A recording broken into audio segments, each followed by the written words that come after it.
কাবিন শেষ করে বউ নিয়ে বাসায় ফিরতে প্রায় রাত 10টা বেজে গেল। নতুন বউ সাজে মুনিয়া মাথায় ঘোমটা টেনে শ্বশুরবাড়িতে ঢুকল। তবে চুপচাপ বাড়ি, যেমন আত্মীয় স্বজন আসেনি। সাব্বিরের নিজের খালা, ফুপু, চাচিরাও আসেনি। অবশ্য দ্বিতীয় বিয়েতে এত আয়োজন করে দাওয়াত করাও হয়নি কাউকে। সাব্বিরের মা সবাইকে ফোন করেছেন, দোয়া চেয়েছেন, এ পর্যন্তই। বিয়ে বা বউ নিয়ে কারো কোনো উত্তেজনা নেই।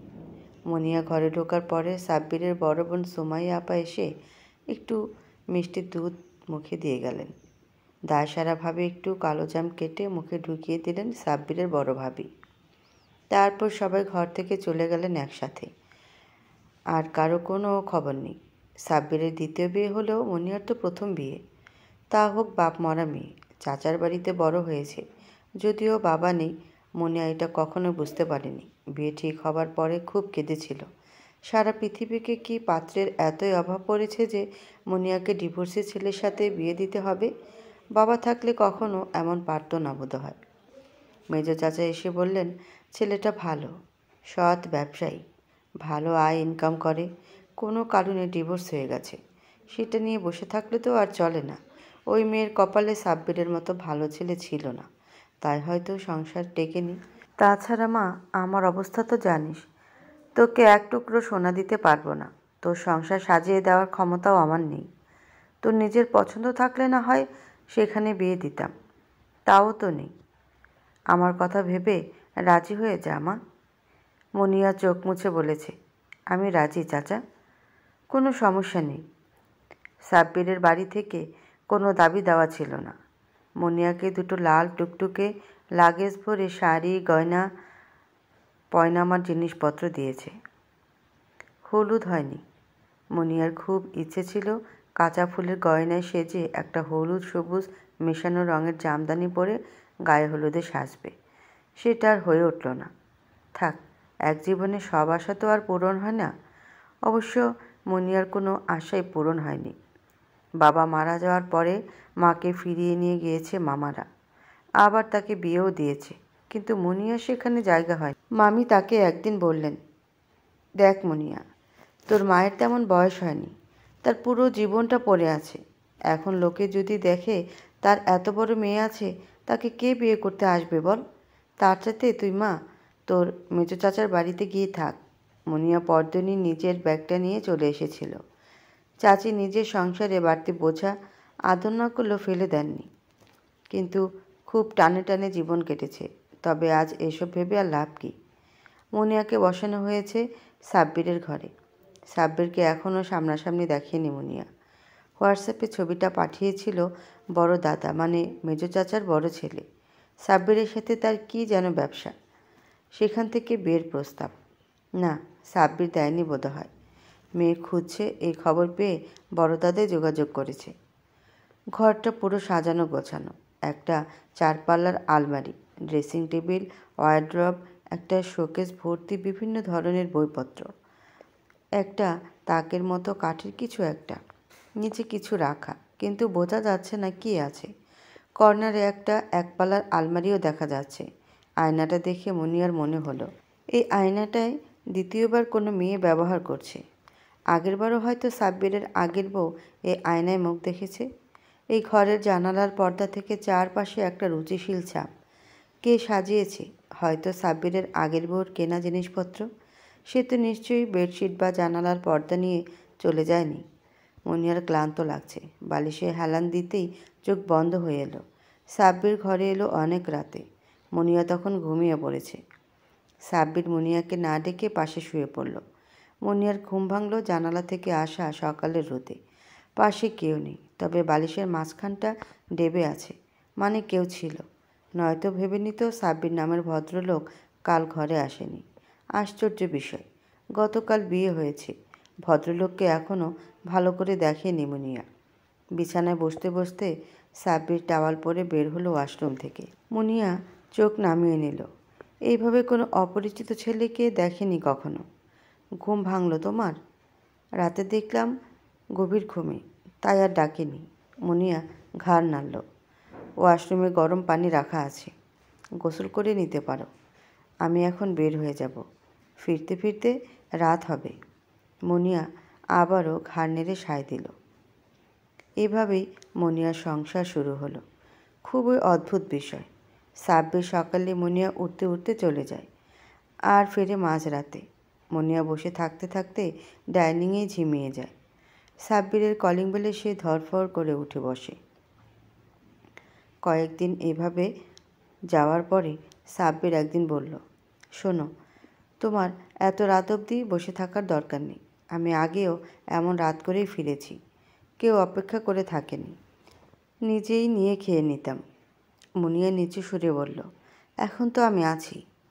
সাব্বির হো হো করে হেসে উঠল। এই কথা হাসির কি হলো? মুনিয়া বুঝতে পারল না। সাব্বিরের সাথে মুনিয়ার শারীরিক ঘনিষ্ঠতা হয়েছে। সাব্বির তাকে উথাল পাথাল ভালোবাসায় ভাসিয়েছে। এই সম্পর্ক পুরুষালী গন্ধ, সিগারেট পোড়া ঠোঁটের টকটক চুমু ছোঁয়া মুনিয়াকে মাতাল করেছে। খারাপ লাগেনি, তবে সাব্বিরের বোধহয় মানসিক টান কম। বিশেষ মুহূর্তের পরে সাব্বির ঘুমিয়ে যায়। মুনিয়ার তখনও আরও কিছু ইচ্ছে করে। তখন ইচ্ছে করে ভালোবেসে কোমল স্পর্শে কেউ তাকে জড়িয়ে রাখুক। তীব্র কামনা নিয়ে উত্তাল চুমুর পরে কেউ কপাল ছুঁয়ে উষ্ণ চুমু খেয়ে নিক। আলাদা বালিশে এক হাত নয়, যেন এক পৃথিবী দূরত্বে সাব্বির ঘুমিয়ে থাকে। মুনিয়া প্রতিবারই দীর্ঘশ্বাস ফেলে। সাব্বিরের জামা কাপড়, জিনিসপত্র মুনিয়ার নাড়াচাড়া করতে ভালো লাগে। এই বাড়িতে মানুষের অভাব নেই। মুনিয়ার তাই কাজকর্ম থাকে না বললেই চলে। দ্বিতীয় বর্ষের অনার্স পরীক্ষা সামনে। কিছু পড়াশোনাও করে, তবে পরীক্ষা দিতে পারবে কি না এখনও নিশ্চিত না।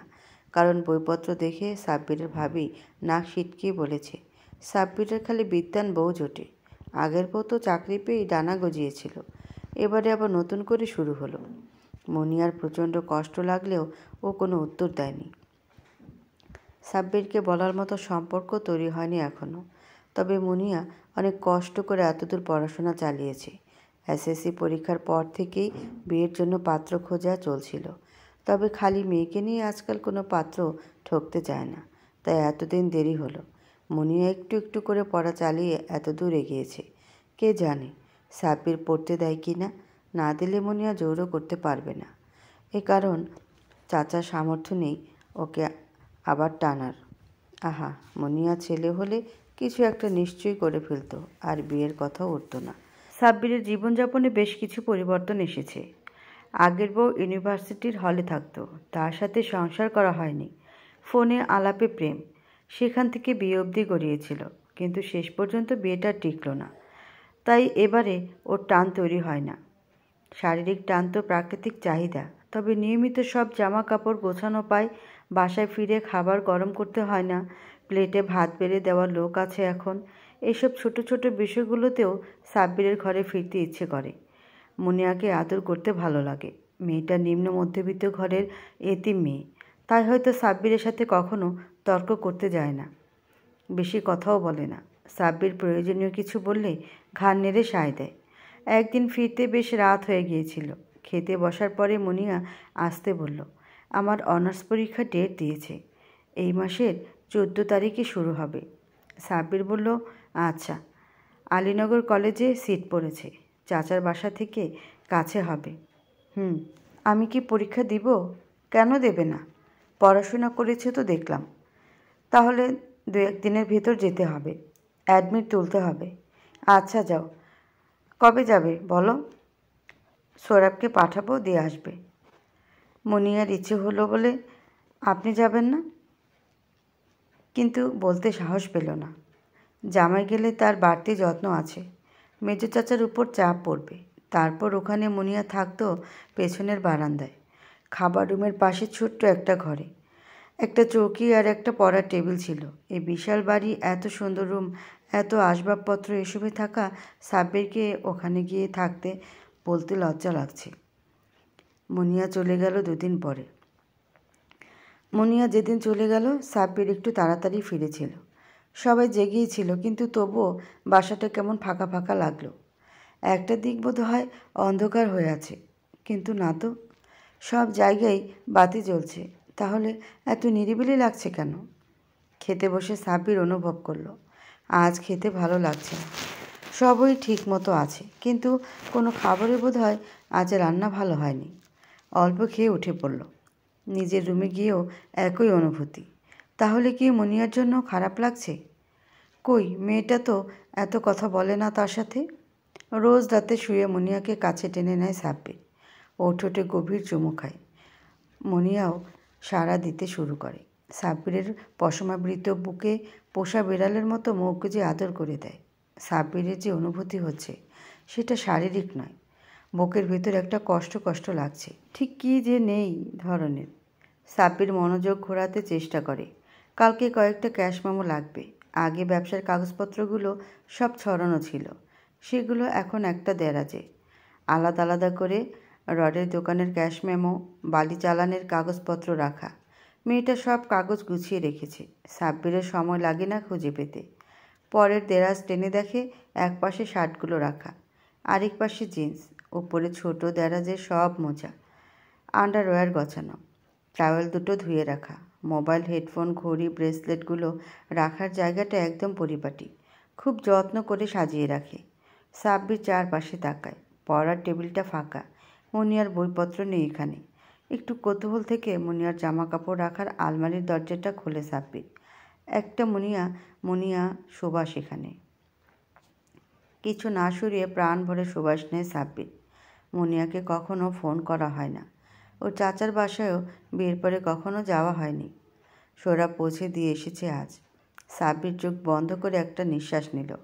তারপর সিদ্ধান্ত নিয়ে বাইক নিয়ে বের হয়ে পড়ল। রাত 12টার বেশ কিছু সময় পরে মুনিয়ার চাচার বাসায় গিয়ে কড়া নাড়ল। মুনিয়া জেগেই ছিল। বাইকের হর্নটা ভীষণ পরিচিত হলেও মনে হলো এটা মনের ভুল। এত রাতে কি আর সাব্বির আসবে? কিন্তু অবাক হয়ে দেখল সাব্বির এসেছে। এত রাতে জামাই এসেছে দেখে সবাই ব্যস্ত হয়ে পড়ল। সাব্বির লজ্জিত ভঙ্গিতে বলল, আসলে আমি আজ তো ব্যস্ত থাকি, দিনে একদম সময় পাই না।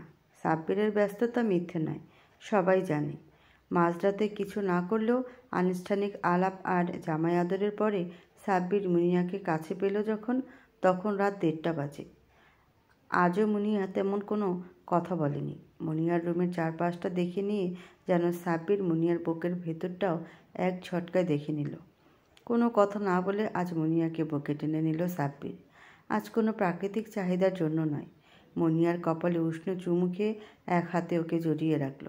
মুনিয়াও আজ দ্বিধা কাটিয়ে একটা হাতে সাব্বিরকে আঁকড়ে ধরল। দুজন চোখ বন্ধ করল একটা নিশ্চিন্ত নির্ভরতায়। আজ ওদের এক হাত এক পৃথিবী দূরত্ব দূরে সরে গিয়েছে নিশ্চিত।